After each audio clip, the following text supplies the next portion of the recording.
Good evening, good evening, good evening. What a night for Duke fans. I'm JD, and this is Dealing with the Devils, and we gave Jack the night off, but we didn't give Jack White the night off. What a great game for Jack White.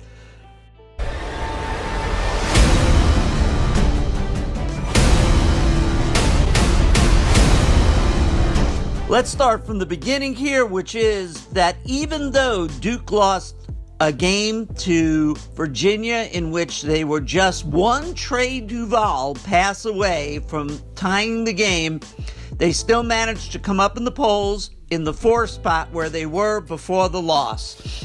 They go into tonight's game against a very undermanned Notre Dame team. No Bonzi, no Matt Farrell. So you would have expected a Duke win, and yes, the score was 88-63. But I think it's a night in which you want to talk about how much fun, young men can have. These are, after all, young men playing under the scrutiny of the national media. Most of them are thinking about the NBA, but it's a night in which not only did Grayson Allen find his touch again, but his smile. And that was a really nice thing to see.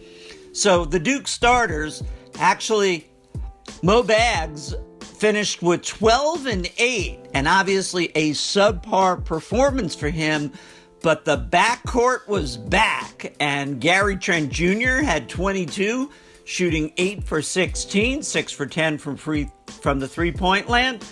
And Grayson Allen had 18 points on 7 of 12 shooting, 3 for 6 from three-point. But the turning point really was the slam dunk, and it was a really nice thing. And the flow of the game at that point was all Duke, and the Notre Dame really didn't have any answers, especially with their two stars out. So it's not as if Duke shouldn't have won this game big, but it was a game in which you just kind of felt good for how they did it.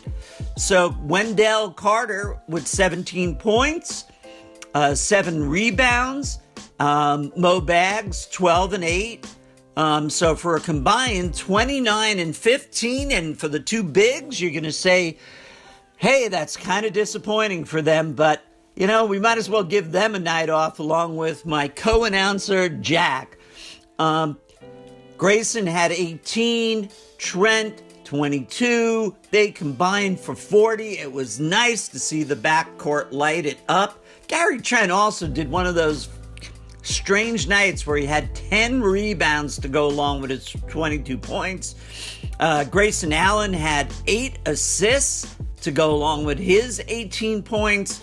It really was a nice performance by the starting five, and it was really good to see them play a role, but without the two bigs dominating. This is a good sign for Duke, although, again, against an undermanned Notre Dame team.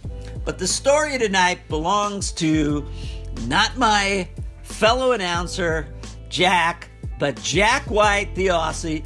He came out for the interview afterwards, and he almost was as stunned as I was when they looked at him and they said, yeah, no, we want you to come do it. And he came out there with Grayson, and Grayson has this huge smile on his face. He had a smile on the face, I think, after Jack White slammed down a dunk. Then Jack White had a three-pointer. He finished with 5 points for the game, a career high, 7 rebounds off the bench. Jack White was just incredible. Yes, I'm a Jack White fan. It was terrific to see the Aussie get so involved in this. Even on the way out of the game, when the Duke players will high-five the Cameron Crazies, the Cameron Crazies were there. They were high-fiving Grayson on the way out. Grayson turns and looks back, and then all of a sudden, he's pointing down that the high-fiving belongs to Jack White, and what a great moment it was for Jack. It really was awesome to see that happen. I have to say, though, that we also got Javin in there. He had a nice block. He got 2 points. Justin Robinson came in the end. The return of Marquise Bolden, and the best we can say there was 3 rebounds, no points. Looked a little lost there, but it'll take him some time to play back in. And then at the very end, Jordan Goldwire got in. Alex O'Connell was 0 for 2. So 6 bench players were able to get into the action for tonight's game, which is fun. Overall, just a wonderful performance to feel good and a night in which you could, sort of root for the kids.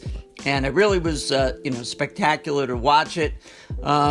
We missed my fellow announcer, Jack, who it's always fun to have on the show so that he can tell me that I don't know what I'm talking about, which is true at least 10% of the time. It was a great win, 88-66.